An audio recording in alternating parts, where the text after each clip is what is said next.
All right, everybody, welcome. How are y'all doing? I need more energy. How are you doing out there? All right. Good.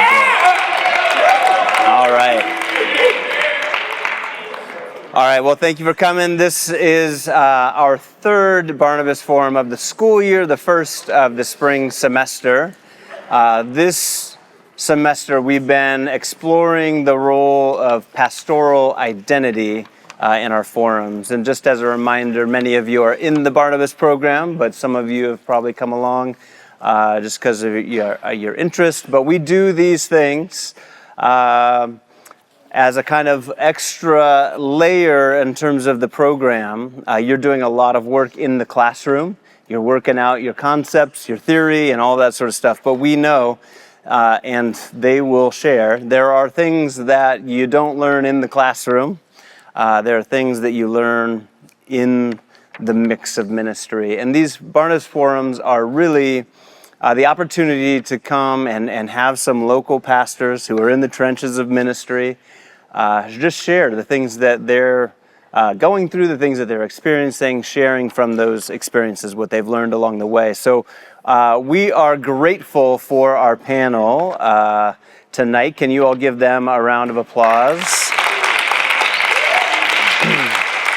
It's not lost on us that you've taken a night out away from the family and kind of extra hours that you come and share with us. So we're very grateful for you. And I thank you all for making it out as well. Just to get started, I want to introduce our panel. And so I've got a little bit of bio information on them, and I'll tell a little bit of their stories. Just to my left here is John Demeter. John and his wife. Yes, all right. John is the lead pastor over at Redemption, Peoria. He grew up in the Northwest Valley of Phoenix, him and his wife, Teresa. They both attended, wait for it, University of Arizona. Yeah. Boo. All right. So his wife, Teresa, was the real athlete. She played softball at U of A, which is no small thing right there. So, and he worked with the women's basketball team and managing that team. They got involved with Athletes in Action immediately in college and after college, right? So they spent a good many years doing Athletes in Action. For 2 years over in the headquarters in Ohio. They came back and worked for several years over at U of A. After 15 years of working with AIA, he felt the Lord calling him into pastoral ministry, and that's when he came on the staff at Redemption. So he's been at it a good long while. He's a good friend. Many of you have had labs with him, and so we're grateful, John, for you to come tonight. Give him a hand. There you go. There you go. And then we have Dawn Farmer. She is the executive. Yes. I needed to get the bio out first. Come on, man. All right. So Dawn has worked in many ministry roles over the last 26 years. She's completed a master's in marriage and family therapy at Fuller Theological Seminary.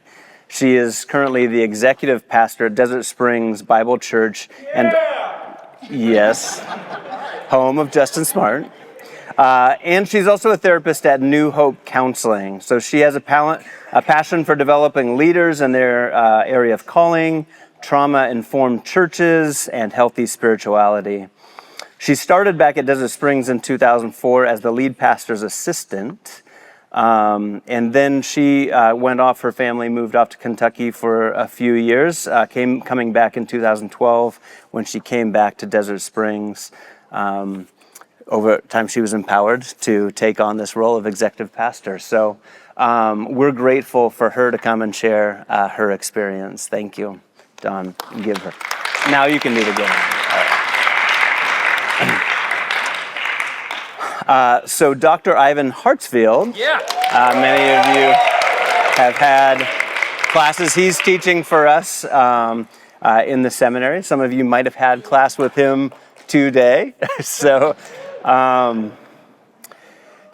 he is originally from Chicago. He's been out here. He is the co-founder at a church plant, senior pastor, Thrive Christian Ministries in Surprise. He co-pastors with his wife there. He teaches for us in the College of Theology. He has published a book, Sanctified Imagination, Christian Holiness in the Afro-Pentecostal Tradition. So he's the smartest guy in the room here. But he is also bivocational, so he has done work in business. So he works as an executive coach, management consultant. He has a BS, an MBA, an MDiv, and a PhD in systematic theology from Trinity Evangelical Divinity School. As I said, he co-pastors with his wife, Sherry. They've got 5 children, and he is a Bears fan. Sorry. Wah, wah. All right. Kyle Powell, many of you know Kyle. Kyle's been teaching for us for a few semesters in a variety of different capacities. Right now, he's doing one of our youth ministry classes. How many of you have Kyle? Got it. I see a hand. All right, good. All right. He is a church planter. He has worked in ministry for 22 years. 10 of those years were in youth ministry. The last 12 years, he's been doing church planting and lead pastoring. Mission Church in Goodyear is where he is at currently. He has an MDiv from Moody Bible Institute, and he married his high school sweetheart and has 3 kids and 1 dog. So welcome our panel one more last time.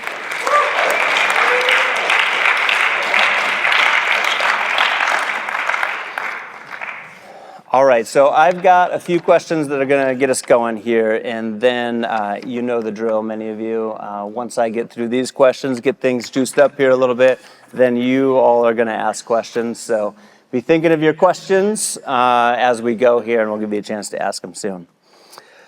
So thank you all again. And to start, as I'm thinking about this conversation, we were talking a little bit about it. You know, over the last few years, we've had kind of major stories about pastors burning out, pastors failing, pastors becoming toxic in their leadership, and it feels like, as I observe those situations and kind of ask what's going on, it feels like a common theme in those stories is that you have a kind of unchecked leadership, and that a pastor kind of isolates themselves in terms of their authority and their leadership.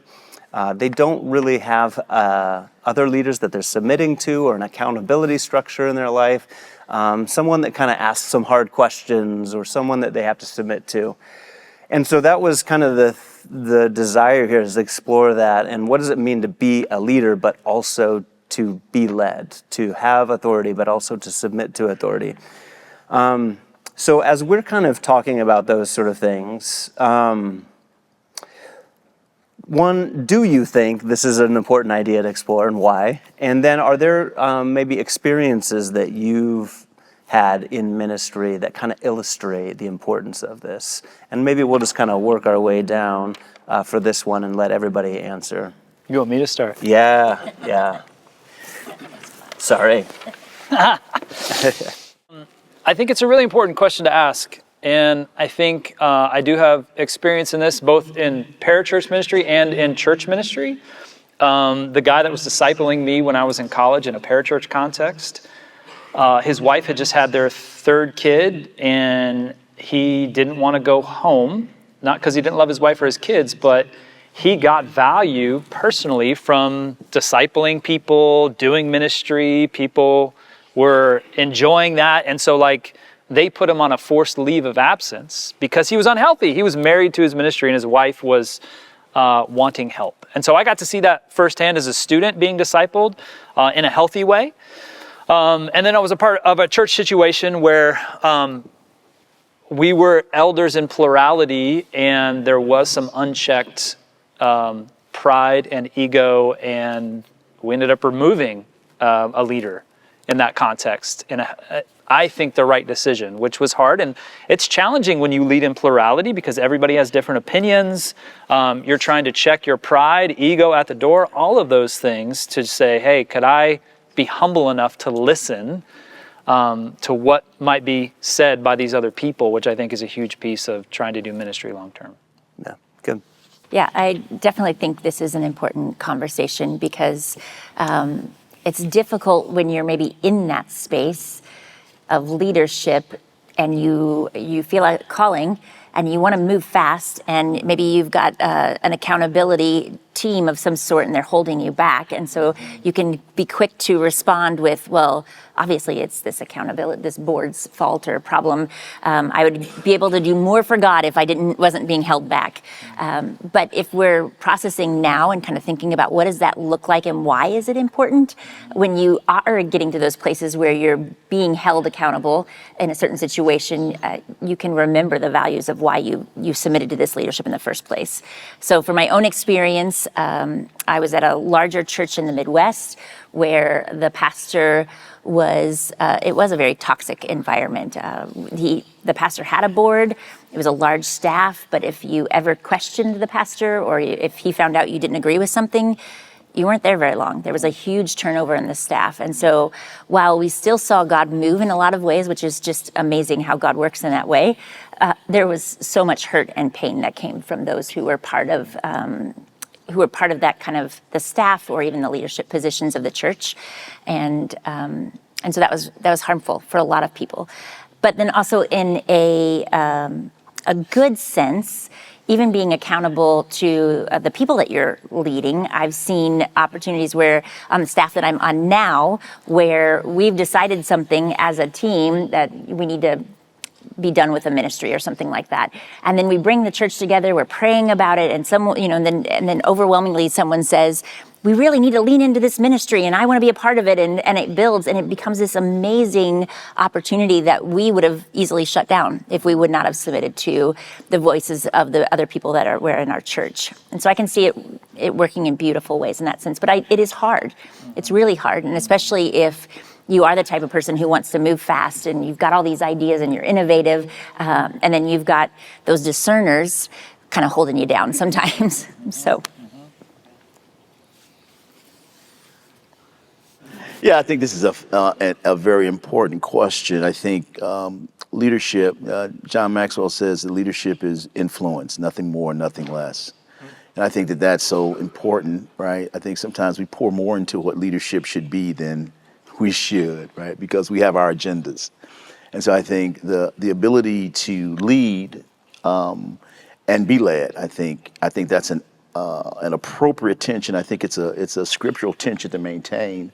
And so I grew up in the Pentecostal church, the Church of God in Christ is my tradition. And so leadership comes in different ways there, right? So the pastor I was ordained under assigned my wife and I to lead Christian education. And sometimes when you're leading, but you're also being led, there are decisions that are made that you don't necessarily agree with. But you have to have a level of humility where you can say, you know, if I can't push back, I've got to be able to move forward with grace, because I'm helping him, you know, implement the vision that God gave him, as opposed to, you know, making it such a personal, you know, thing. So that was a real interesting experience, right? The dynamic of, you know, leading in a context where you didn't necessarily agree with everything, but still trying to add value and be a blessing.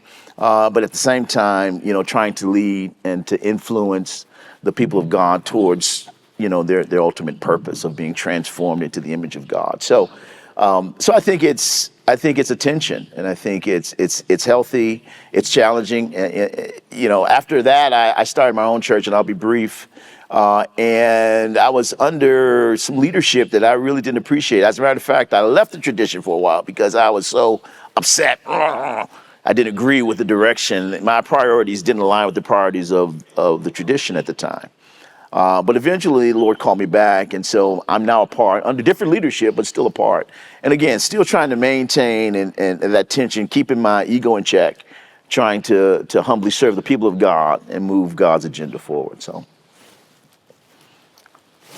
I think this is a great topic to talk about because in general, my experience at probably a dozen different churches are really terrible at this. I think you have like extremes on one side where you get a really controlling situation and the pastor doesn't have freedom or the leaders don't have freedom in their ministry to carry out their vision. On the other side, I think you see a lot of churches where there's very, it's a free-for-all and you do whatever you want and there's no accountability. When I was in the business world a few years before ministry, we had accountability all over the place. We had annual reviews. We had quarterly reviews. We had weekly touch points with our managers and all that stuff. And in the church, I've never had an annual review unless I asked for it, and this last year I asked for a 360 review, because no one is doing that for you. And many times in my experience, pastors become isolated and, there's not a lot of accountability structures. I think we're going to talk more about that, and I don't want to get too far ahead of ourselves, but I think churches are not good at it, and as a result, you see a lot of fallout from that. No, that's good. Well, you make a great segue, so I'm gonna start down there this time. So that was kind of the question, like in terms of your own ministries and in your own lives, what are kind of maybe some tangible ways in which you've created or submitted yourself to some accountability structures? And I'm thinking both because everybody's got a little bit probably different model of church that they're working in. So what might be sort of unique to your tradition, so to speak, and your church structure, but then also personally, how do you do that? So at our church, we have elders, and so I'm, responsible to submit under the elders.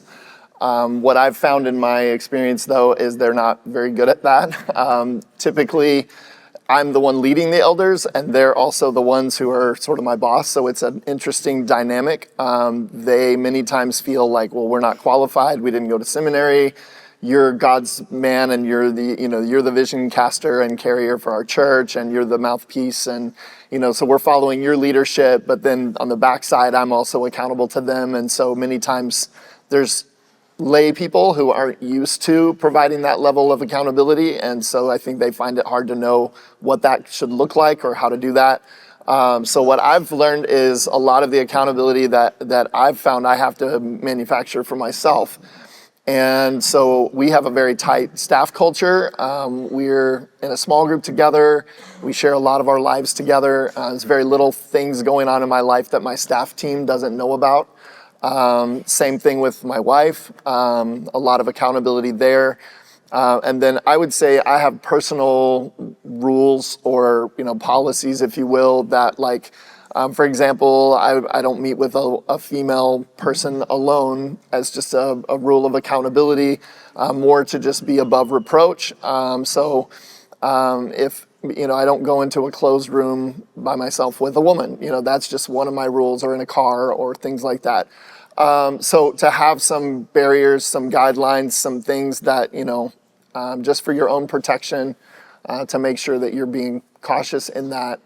So those are a few of the things to try. I think also I would encourage you to have friends who are pastors or ministry leaders in churches outside of yours, because sometimes that can be your best lifeline for accountability and connection to share with someone, because they're not part of your church. You're not gossiping if you share about all the issues and drama going on in your church, and they can relate and respond to that. that's great. I agree with a lot of that. I think building those accountability structures can be helpful. I'm in a tradition where there's a bishop, so I report to a regional bishop, and then there's a gentleman that's at what they call the district level. And so I try to touch base with them, but the accountability is really not that robust. I mean, they're checking on you, but they're not, really in your fellowship. They're not connecting with you at that level. But we do have a board of directors for the ministry, and we meet pretty frequently. As a new church plant, we're together a lot, and so it's not as formal as it probably should be or eventually will be in terms of accountability structures, but just practicing, personal practices like, being cognizant of who you're talking to and the space you're occupying, right? And so those kinds of things I think have been kind of built. Those are kind of built in. After you've been in ministry so long, you kind of learn some things that work for you, and so you kind of just implement those. But I think that there are some formal things as we grow and as we develop that we'll put in place to formalize it. Because I agree with you. I've been in the corporate space for years, and you've got an annual review and you've got weekly status reports. I mean, it's really, really detailed. Sometimes when you get into ministry, it's kind of like a little willy-nilly, to be honest with you. You know, we're being led by the Spirit. Well, that's good. But I think some structure is helpful. Yeah. For our context, we are a non-denominational Bible church. We have a board and we have a council of servant leaders. Our board is responsible for the legal entity of the church and the requirements for the state, but also is the boss for our lead pastor. And so they have the ability to fire him if he gets out of line. And so they do his reviews and things like that. And that board also requires from us to submit goals each year. And so that helps us to stay accountable for what's the church actually doing? Are we accomplishing our goals? How are we spending our time in order to do that? And then I am accountable to our lead pastor. He's my boss. And then obviously I have goals and things like that through him. And to our team. We intentionally created a culture within our team that we can hold each other accountable regardless of what position you're in. And so we created a culture where it's okay to question the pastor, it's okay to question your leader, and we have pathways for that. And we're a small team. We've got 12 people on staff, only 4 are full-time, the rest are part-time, but just constantly reinforcing that value within our team that we are all accountable to each other in the work that we do.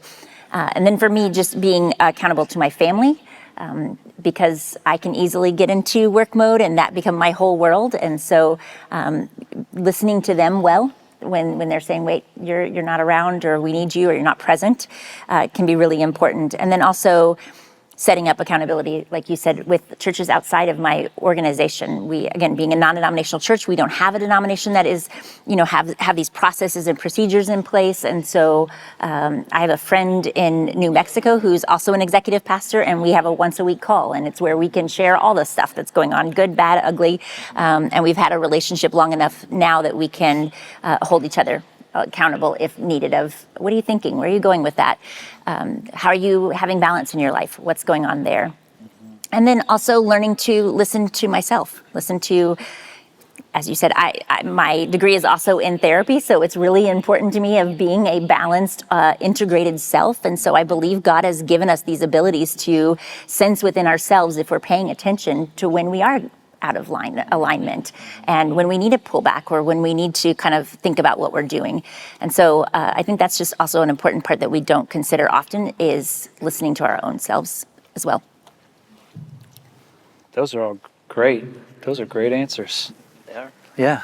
I'm in a non-denominational church structure as well. So we're elder-led. So we actually have a board, a chairman of the elder board, which is not me, that kind of leads, because that can be a little bit of an awkward space when you're the lead pastor and then they're supposed to be checking you. So we work in 4-month rhythms in our context specifically. And so we do health plans every 4 months, where we have goals every 4 months. I came out of the parachurch ministry, which was a little bit more like a business context, where we did have annual reviews and 360s. And then I came into the church and I was like, what? Nobody's doing it. And so, you had to take initiative to begin to do that. And so we have 4-month rhythms of a health plan that not only my elders see and sign, my wife sees and signs, but then I'm in a health cohort that's a monthly call as well with some other redemption pastors. That's what we're doing on that monthly Zoom call, is we're looking through those goals and talking about it. Let me just say one more thing about accountability, because I remember being in college and really trying to walk with Jesus and trying to have sexual integrity in the midst of my hormones going crazy.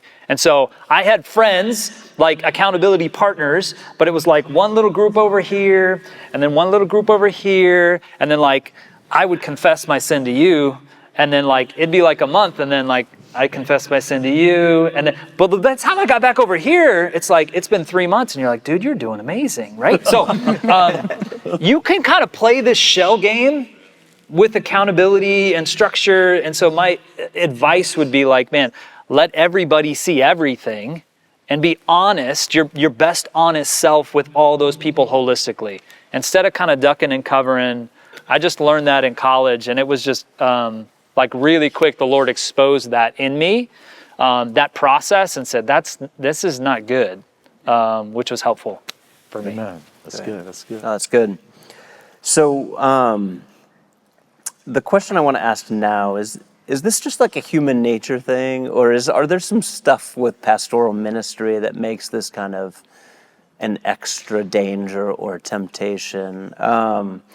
So, I'm thinking like, obviously, there's a thing, power corrupts, right? But, and we might say that that's human nature, but I also wonder if there's kind of a special danger with pastoral ministry, because there's this sort of spiritual overlaid meant to it, where it's like, now you've got this kind of, where I might not look to my boss in a business as sort of the moral authority of my life, but like people are looking to their pastors in that way. We might be able to leverage certain biblical passages as a way of kind of keeping accountability. So I'm curious what your thoughts are on that. If you kind of think that that's if there's something kind of intrinsic to pastoral ministry that we got to be careful about this and kind of an extra level. So we've worked this direction down and that direction this way. So let's work it in the middle out. We'll kind of circle it. Rock, paper, scissors or something. Yeah, I think there is something inherent in the structure within the church and the dynamics that we're dealing with in spirituality and in just our walk with the Lord, and how that can be individual but also communal. And so it can create these moments or these spaces where it can get super unhealthy because of all those questions and all the biblical verses of, don't judge others and protect God's anointed. And then so many of those scriptures that can go both ways and yet also be used by people in power to keep out of that accountability structure. There's a great book, Chuck DeGroat wrote a book called When Narcissism Comes to the Church. The church has one of the highest percentages of narcissism in leadership than any other profession. And there's a reason for that, because of this lack of accountability and this ability to be dynamic and gregarious and win people over, but then you lose that accountability, and people are willing to give that also because of maybe lack of training. There's in many people, when we come to church, we want to hear from the expert from the pulpit, right? And so we're expecting this person to have all this knowledge that we don't have, and maybe we feel like we don't have a way to find out what the real truth is, so we just trust our convictions to that person who's sharing from the pulpit. And so it just really creates this unhealthy dynamic that can cause so many problems. Yeah, I mean, I think that is rich. I think you're absolutely right. One of the things that I think it is a risk, in my context, spiritual warfare is a real thing, and not that I didn't mean that way. I just meant to say that it's a point of emphasis. Yeah, right. I just meant that I've spent a lot of time in fasting and prayer because I think there is a spiritual warfare going on. We're not wrestling against flesh and blood, right? And so I take that part of my ministry. I assume that there's a target on my back because I'm trying to lead others into the fullness of God's purpose. And so I take time to fast and pray. And I say that just to say that I'm aware of that. That's something that's on my radar, right? And so I want to make sure that I have credibility, right? That means competence to me plus character, not just competent, not good exegetical skills, not good preaching skill, but that plus, I am who I appear to be, right? When you don't see me, I'm the same person, right? I have character. And so you have to work at that. I mean, because it's easy to duck and dodge, right? And to project something that's not really you, right? And so I try to be real with God. One thing we say a lot is, I like to keep a short account with God, and I don't want things to pile up, And then, cause then you don't have to be deceptive, right? If you deal with your sin and your issues, sooner than later, it's much healthier. And so I think that you can have all the structure in the world, but if you don't have an authentic relationship with the Lord, if you're not serious and real about this thing, it's going to really be hard to have character, right, and have integrity, and to really stay the course. And so I think that, sometimes success, opportunities, those kinds of things can distract us and have us focus on the wrong things, and that can be a slippery slope. So I just try to stay centered a little bit, in terms of with some of the spiritual disciplines. So I want to encourage you guys, whatever your ministry role might be in the church, people will put you on a pedestal. And they will look at you differently, even no matter how hard you try to be real. I try so hard in ministry, like I'm not big on titles. I don't want to be called Reverend this or something like that. I try to share stories from the pulpit that are embarrassing, where I'm never the hero of the story. I'm not the guy, I'm not it. Like, don't look at me, look at Jesus. And you try so hard, but people somehow, like, just because of your role, because of your education, because of the place that you have, they will put you on a pedestal and they will look at you differently. And because of that, it's very hard. Many of them will feel unqualified to judge you. They'll just be like, well, you know things I don't know, and you understand the Bible, and you probably know some Hebrew words and things like that. And so, like, who am I to question, your sermon, or who am I to say that this isn't the right leadership thing, because you're the man of God who's been fasting and praying. You've been on the mountain, Moses and God and you came down with the tablets of stone, and so you're going to tell us where we're going. And that's part of the nature of it. And I think one thing that's true in business or church is the higher you rise in an organizational culture, the less accountability you have, and the less sort of oversight. They say it gets lonelier at the top, but part of that is there's just fewer people who feel permission to speak into your life. That's good. And so it's a real challenge that you have to overcome because of that. So I think that's really something you have to work at. And so we've tried hard in our church to build a culture of feedback. For example, one of the things we do, I preach the Sunday sermon every Thursday morning to our staff team and a bunch of volunteers, and they critique it and give feedback. And that's before it's ever preached to the congregation. And part of the reason I love doing that is it communicates something really powerful, that even the pastor and even the pastor's sermon is up for review. And when you do that, then everyone else feels safe that it's okay for you to review their stuff too, and it's okay for you to debrief on what went well with this event and how we're doing in ministry, because I've been in a lot of churches where everything's on the table except for the pastor or his sermons. Yes. And so you've got to be careful with that, and a lot of that's the culture that you build. Can I just jump in quickly? I appreciate that. I have so my in-laws are in my ministry, so I got this built-in critique. Oh yeah. Right. So I get that all the time. One recent critique was, you're preaching those Bible stories. We don't want to hear about the Bible stories. He likes just the Pauline kind of stuff. So anyway, that's built in. So no, that's good. That's really, really helpful. I think everything you guys said is right on. Organizational structure, understanding that we're not fighting against flesh, we're fighting against the spirit of prayer, fasting, being in the Word, having your personal relationship with Jesus be the most important thing, hands down, right? So the only other thing I would add about this type of work is, Paul Tripp has a book called Dangerous Calling that kind of speaks to this element of having a target on your back, or like what the enemy would want to do is, as you get elevated on that platform, even as you're trying to push it down, is to make you believe that you can't, like, the more this happens, the more you're just like over here. I can't share my sin because then I'll get fired, or then like I'm going to get reprimanded, and then like you feel further and further out on an island, and that's just massively dangerous. And to be aware of that.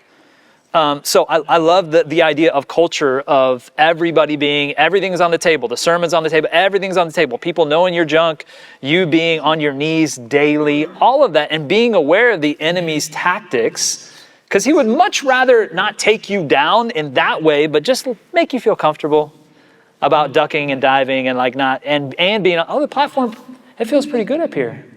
you know, like people like, oh, they like you, you know, like that's just, I think, a dangerous place to be in. Yeah. No, that's good. All right, so I'm going to come down here and it's your turn. So get ready for some questions. But I'm going to, as I transition there, I want, maybe you can speak. Yeah, you'll have to work with Dawn here. So, yeah, she's better than I am. So, a question to kind of riff on while I get out there. How do you see, God working? We're all working in imperfect contexts. We're all imperfect people. Obviously, there's a lot of church hurt and a lot of destructive things that can happen as a result of these things. And maybe you can kind of talk about, but at the same time, it's like even in these kind of sub-ideal situations, God still works. Share a little bit about, and not everybody has to have a story, but if you've got a story about how, even when we mess up, God somehow still works good things out of it. So, and I'm coming, anybody ready for their questions here? I don't mean to start again, but this is a topic actually that's really dear to my heart, being open within the church about church abuse, church hurt, spiritual abuse. I spent 3 days in a conference last week called Restore, just talking about and being honest about how the dangers of lack of accountability in a church or that narcissism kind of idea can affect so many communities and cause so much pain. And it does cause people to walk away. But the beauty is that God does still work in that. And so many of the stories that I've heard, and even in my own life, it is oftentimes the church that also can bring healing in that space. And that's amazing. What other organization, what other kind of place can we be in that we come together, we say at Desert Springs, a bunch of misfits. We're all coming from different places, different perspectives, and different thoughts. And trying to do something together is already hard. But then we encourage, I believe, in healthy spaces to say what those hard things are and to talk about them and to be honest about them and then lament about them. God calls us to lament the brokenness. And through that, there is eventually healing. And that's just miraculous to me. If you read the Bible, every single person God uses in the Bible is broken. Like David was an adulterer and a murderer. Paul was a murderer and a blasphemer. You could just go down the line of every single person God used. And the tension is we're called as spiritual leaders to be above reproach and to have character and to lead well. But the beautiful truth is God uses broken people. And if he didn't, then none of us would be here. And I have to remind myself of that all the time. Paul said, we have this treasure in jars of clay. We're broken pots, and it's the glory of the light of Christ that shines through the shards. We're imperfect, broken people, but Christ is glorified through that and in that. And so, lean into your weakness and lean into your imperfection, and it's okay not to be perfect. It's hard because when you're up front, you feel the pressure that I have to do everything right. But you won't, and you're human too. And so in your ministry, give yourself grace. And like he said, keep a short list of accounts with God and with your spouse and with your elder team and with your staff, and repent and confess and make it right and start fresh again. 1 John 1:9, if we confess our sins, he's faithful and just to forgive us and cleanse us of all unrighteousness. Amen. I'll jump in. So the first church I planted ended in a church split. The family I had been mentoring and raising up for 7 years. It didn't quite go as planned. And that was so painful because out of that came just this spiritual chasm between that family and us. And we're trying to transition them in, and it was a nightmare. The ministry ended up shutting down behind that. And so I was angry and bitter, and I didn't want anything to do with ministry. It was just difficult, right? And every time the names of those folks came up, I'd be angry. And man, God just had to deal with me, my anger, and I had to eventually reach out and love on them. And it was transformative from the standpoint of that was in me, right? And, that was in me. That was something that God, it's like, you heat gold, the dirt bubbles up, right? Adversity has a way of causing those things that are not like God in us to bubble up to the surface. And I had to deal with that. And so that was transformative for me because it helped me to lead differently and to recognize that, my vision is not always God's vision, right? And the person I may think is the best for the role may not be the person. And if that person doesn't want to serve, that's okay. I didn't fail. That's on them, right? And so I think a lot of times when you're leading, you try to make things happen, right? I'm going to make this happen. And you just have to trust God in that process. So for me, it was bitter and painful, but ultimately, I think, transformative for just me personally. Yeah. So I was a part of the leadership of a program in my high school, and I learned a lot about leadership through that. And one of those things was that no one has to listen to you, they have to want to. So how do you cultivate that leadership and that influence off the stage and the pulpit and in the congregation? Can you say the phrase again? I missed it. They don't have to listen to you, but they have to want to listen to you. So the phrase that comes to my mind is people don't care how much you know until they know how much you care. So love your people, and then they'll come and hear you preach. I would say, I think that's exactly right. That servant leadership is so important, right? Being willing to serve, being sacrificial, without being cheesy. You know what I mean? I mean, being really concerned about esteeming others higher than yourself in terms of how you treat and relate to people. I think it's powerful. And then, of course, what's really powerful is spending time with God. When you spend time with God, people notice that. I mean, it rubs off, right? It becomes apparent. So I think that influence, it's not about you sourcing it. It's God's power, God's grace through you, producing that what I call credibility, that competence plus character.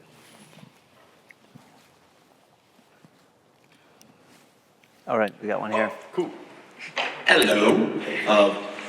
I love what you were talking about with that kind of humility of just being your complete open and honest self in front of your congregation, kind of getting that accountability, showing I'm not better than you guys, sinning like the rest. I'm Satan sometimes sins.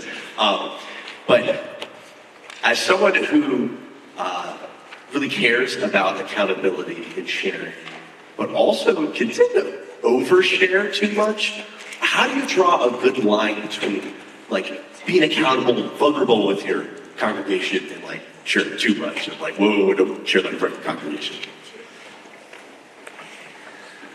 I would say you stay connected to the vine, connected to the Spirit. The story of Abraham. God calls him to sacrifice his son Isaac, right? They're going up the mountain. You guys know the story. And Isaac's like, where's the sacrifice? What does Abraham say to Isaac? Does he say, it's actually you? He doesn't right. Overshare that. What does he say? The Lord will provide. The Lord will provide because he's caring for his son in that moment. Some people go, well, you're not being fully honest with me. You're not being fully honest. I was like, I'm not afraid. I'm trying to figure out what is in the best interest of the people I'm leading. So some of that is exposing just the reality of my mess, which I think is always helpful. What Kyle said is to trying to do that. Am I overexposing to, is it like a sneaky way to make people like me? Is it I'm trying to, in the power of the Spirit, and listen to the Lord going should I share that? Is that too much? I'll ask my wife. I'll ask my elders. I'll have some type of accountability before I speak it out front. I think those are all things that I've tried to think through in the midst of that question, which I think is a good question. And I would add that you have a few people that you can tell anything and everything, and then what you share with the whole church is more limited. So there's probably an inverse pyramid there of you're close circle, you might share everything, but the further out it goes, the broader the audience goes, then probably you're not sharing quite as much. Yeah, I think I agree with everything that's been said on that. I think the other thing I would add is that, you have to make sure that, ministry is not therapy, right? You don't share everything with everybody, right? And so I think that, sometimes in that desire to be self-deprecating and being humble and being relatable, that you can get into that space where you share too much. And I think you have to really be thoughtful about, what you're saying and how's it going to impact those who hear it, right? Because some things you share can be irreparable. You can't pull it back, right? So I think it's best to err on the side of caution, right? Oftentimes I'll say something at home. My wife said, "Don't tell anybody that." Okay, I won't tell anybody that. My kids will say that, right? And I've gotten in trouble for oversharing about my family, and I'm thinking it's innocent. They're like, you shouldn't have said that. And so some of it's going to be trial and error, but I think, erring on the side of caution is always a healthy thing. I think that was a good point about the family too, is when you're sharing, whose story are you telling? That's right. Is it your story to tell, or is it somebody else's story to tell? But also evaluating who you're talking to, and there are systems. The church is a system, and there's even an emotional intelligence within the church community. And so thinking about, there are certain things you're not going to share to a 5-year-old that they just can't understand. They don't have the context for it. So also evaluating the group of people that you're sharing with, where are they? What can they receive and understand in the heart and the purpose for why you're sharing it can be also really important. But also recognize that you're going to mess up, and you're going to overshare, and you're going to learn, and then you're going to do it again, and you'll learn something else. And so having compassion for yourself in that space as well. I'll add this. Be willing to, just as you're willing to share openly, be willing to apologize openly. That is so powerful, right? Being willing to say, I was wrong, clearly, so people understand what you're talking about, not some mumble jumble, you just kind of want to gloss it. Clearly articulate what happened and why you're wrong, and you're apologizing for it. That's powerful. Yeah. Yes. That's good. We got one here. So my question, in ministry, one of the big things that's inevitable is conflict, right? Specifically with other staff members, people you're working with. And it's another thing I don't think churches always do super effectively. So beyond principles for how to navigate conflict negotiation, what kind of systems should be implemented in a church to be able to handle conflict management among staff members effectively and well?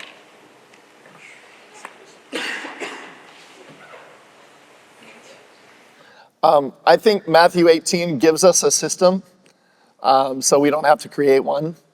If your brother offends you, you go to them and personally, and if you win them over, then the matter's resolved. But if you don't, then you bring another person into the mix, one or two more, and that sort of escalates to where you bring it to the church. So I think it's great to have a biblical view of how do we manage conflict. What I would tell you in response to that is I totally agree churches don't do that well. And the main reason why is pastors don't know how to have hard conversations. And one of the best things you can do for yourself is learn how to have hard conversations, and don't avoid them, because the longer you put it off, the harder it gets. So especially something I've noticed in younger generations, so I'm just gonna kind of be bold here a little bit, is that in a world where keyboard warriors can say whatever they want online, people are really bad at personal conflict resolution and conflict, dealing with that face to face. And you have to overcome that. And you have to learn how to look someone in the eye and resolve something in a loving and Christ-like way, and to call sin, sin, but to also in a loving way encourage someone. And so I think follow Matthew 18, and hopefully our church handbook, we outline Matthew 18 in there. So So I agree with the Matthew 18 biblical process, and that works really well when you've got people who are on equal footing in power dynamics. But sometimes in those situations where you were saying where churches don't do this well, it has happened where you've got a woman who has been harmed by the pastor in some way, and in that power dynamic, we don't want to tell that woman that she has to go and sit with him privately or you have a private conversation with him when his power dynamic has already been asserted and she's already been harmed by it. And so I want to be careful of that. I think sometimes as churches we can boil down conflict, especially if we maybe haven't encountered those kind of conflicts in our church environments or in our world environment, to this simple method. And it's not simple, I don't mean it that way, but it is not a one-size-fits-all kind of a application. And so to be aware of that and to put those kind of protections in place. So I think it's really important as a church or an organization to consider those power dynamics and then address them in a policy. And also, like you said, I completely agree. We have to learn how to be in conflict in a healthy way. Conflict is inevitable. It has to be. I mean, we live in a broken world. We're not going to grow or learn without conflict. And so we've got to learn how to do that in a healthy way and notice what's going on with us when we get pushback or when there's conflict, and practice. Honestly, practice. In therapy, we do that. We start with, we say that rate your problem from 1 to 10. Let's start with a 2 and learn how to practice doing conflict with something that's a minor issue, and then build up to the level 10.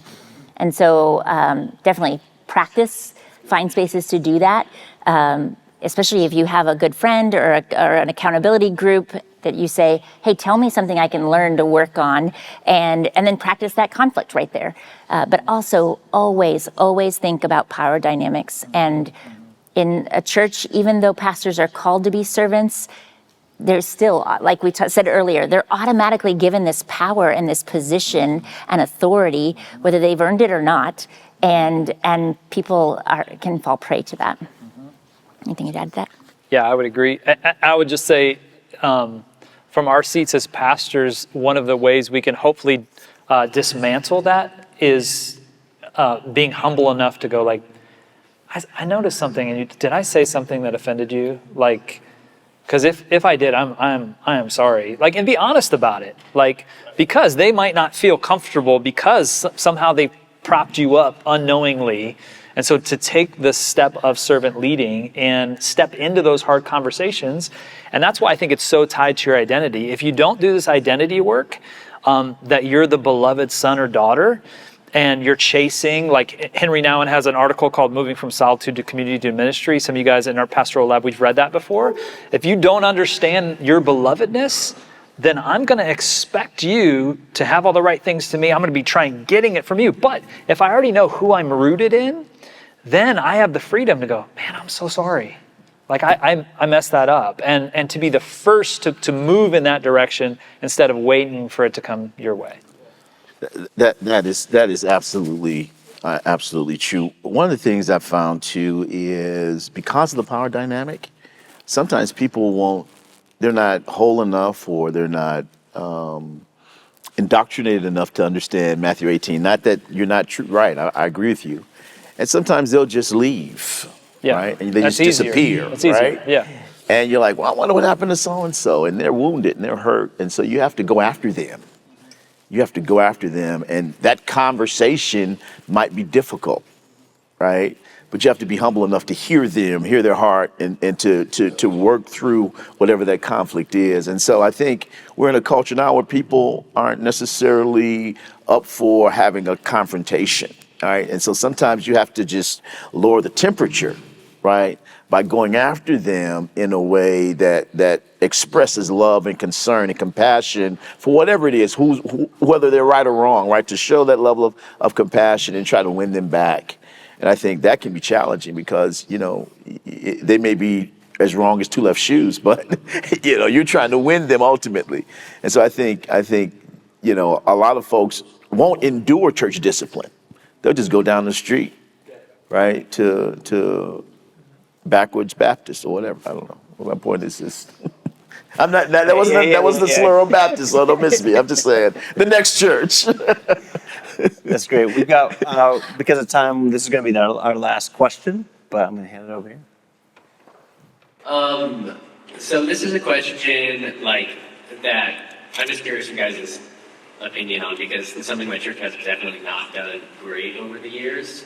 And so I'm curious what you guys think when it comes to like letting go of staff because either just they're not fulfilling their role well, or they're whether there's like disagreements or like just the philosophy of ministry is different or things like that. How do you go about that while communicating to your congregation without like oversharing things and also not being dishonest? How about that one for a finish? That's that one on you. That's really hard. So on the front end, I would say like having job descriptions and clear communication on the front end of what this person's role is. Because it's hard to say to your family member, actually, we don't want you to really be part of our family anymore. I mean, we want you to be here, but we don't want you to be at the table anymore, right? And there's maybe good reasons for that. The reasons I would say are pattern over time. Things are not fulfilling their roles. There's pride. Like all of those things could be healthy reasons for removal, in my opinion. The way you communicate that and how you communicate that, I think, is very challenging. It's been very challenging in my specific situation. And that was like right as COVID was hitting. So it's like we couldn't even talk to people face to face in the midst of the conversation that we were in. And wanting to, with kindness and grace, be honest, because everybody is seeing things from different perspectives. And so if you're in plurality, you're trying to do your best to keep a high level of everybody's opinion at the table, because you all have different opinions, which is some of the reason that this person is leaving, right? So that can be really, really challenging to be honest and like call out abuse when you need to call out abuse, right? To the book that Dawn already recommended on When Narcissism Comes to Church, or other reasons. But man, that can be really, really hard and confusing and tough. And so the more conversations you can have and the more you're aligned in plurality, I think that's helpful, but that's even a challenge sometimes, which I'm just not giving you any good answers. Sorry, good luck with that. Trust the Spirit. I don't know if you guys have anything to add to that. So one of my biggest failures in ministry was firing someone. It's one of the hardest things you'll ever have to do. And I believe I did the right thing, but in the wrong way. And I learned a lot through that situation. I've been in the other situation before where there are people on the team that need to go and everybody knows it, and the pastor or leader won't make the hard decision to deal with it, and it becomes toxic. So it can go both directions. But one of the things I learned was, I think John made a really great point. You start with very clear expectations for your staff team. And you re-clarify those, whether it's annually or quarterly or every 4 months or whatever, but you need very clear expectations.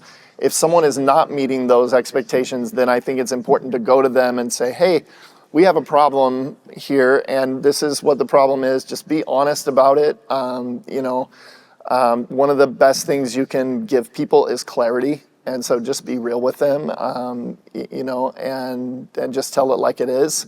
This is kind of where the expectation is, and this is where your performance is. And then to be able to give them a plan to fix it. And I think a plan to fix it means this is the steps we need to take. This is the deadline when these things need to happen. This is the process by which these things will be measured and the accountability for that. And then at the end of that, we'll decide where we need to go next in the process. But I think by doing that, you're giving them clarity, you're giving them the gift of very clear expectations, and you're giving them a pathway to move forward. Because like John said, it's really hard. Your staff team becomes family. And that's really how we feel about it and look at it. And so, that's probably one of the things that kept me up at night more than any other decision I've had to make. And so sometimes you will need to there's another great book called Necessary Endings. I would encourage you to read that book. And there are times when you have to make a hard decision like that for the good of the whole. Because part of your job as a pastor or leader is you're shepherding the whole church. And you have to hold the tension between what's right for this individual and then what's right for the body. And your ultimate responsibility is to Christ, the head, and to shepherd the body. But you want to love people well in the midst of that. And so I can say from personal experience, I've failed at that and tried to learn from it. And thankfully, I haven't had to fire a lot of people, but I think it's important to have a clear process. And I would also agree to involve other people if possible, where it's not just the senior pastor, for example, going around lopping off heads, but it's there's some accountability. And in terms of how you communicate that with the church, that was something that I did was, hey, we brought in multiple other voices into this conversation. This was not just me in a power struggle with this other person, because then it gets into choosing sides. Well, we like them and you didn't like them, and that becomes awkward. But instead, to be able to say they had clear expectations, they were not meeting those expectations. Unfortunately, we had to make a difficult decision. We made that as a team, and and that's tough. But it's hard for people to hear that. I think that's great. I think sometimes it's sometimes the stars align where it's clearly a situation where that person may not be operating in their area of giftedness, right? They may not be graced to be the executive pastor or to be the worship leader, whatever it is, right? And sometimes what we've been able to do on some occasion is to find a role that really matches with their giftedness, helping them to discern the process and to make that transition into this different role. That doesn't happen all the time, but that is to me, that's like a win-win, because you don't lose the person, right? You're able to find a space for them to serve, and they're excited about it because they've now discovered that this is really where I'm gifted and called. And sometimes that can be a good answer without having to, as you said, lop a head off, right? But that doesn't happen all the time. But when it does, it's a sweet scenario. Do you want to close it up? Just a little Last bit word. on. It's not going to be a great word. It's just going to be a practical. But this is the space I live in. One of the things that we try to just embody within our staff culture is, first of all, no one's here forever. Leaving is normal. It's okay. It's healthy. And people leave for all different reasons. But also, when someone is not performing, if you give them a long enough on-ramp or off-ramp, it should not be a surprise to them if they are let go. Yeah. And probably even at that point, if you've given them these performance plans and you've given these goals to hit, and they'll start to recognize, I'm not hitting these goals. Yeah. And so it makes sense to them also, in the ideal world, that it might be time to move on to another position, that this isn't a great fit for them. But it's always hard. And I would say, if you don't tell the story, the truth of the story will be made up among the congregation. And we're always, all of us, we're always looking for conspiracy or what's the real story of what's really happening. And so, honesty within reason and clarity within reason is so important, especially in a church family. That's a good word. And a good one to end on. So I like to end each one of these conversations just praying for your ministries. And so it's not lost on us. You took a night out away from family and everything to be with us. So we are really grateful for that. So I just want to pray for you as we finish. Yeah.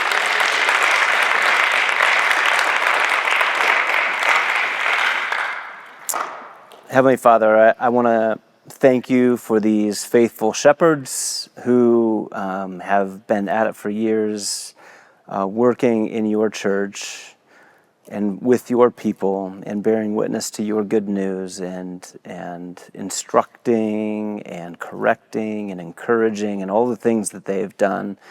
We thank you for them. We thank you for the time that they've given us tonight. And we just pray for blessing and fruitfulness over their marriages, their work and their ministries, and everything that they're doing. We know that ministry oftentimes is just kind of sowing seed, and you have no idea what's growing. You have no idea if anything's taking root or germinating. But we trust that as they faithfully continue to invest, we trust that you will bear fruit of what they're doing. And all of us have the desire to stand before you one day and hear, well done, good and faithful servants. So I just pray for their ministries, that you'll give them that faithfulness, continue to give them the strength and the energy to persevere and endure in that faithfulness. We pray these things in the name of your Son, Jesus, and in the power of your Holy Spirit. Amen. One last time, just give them a round of applause. Thank you. Thank you all for coming in.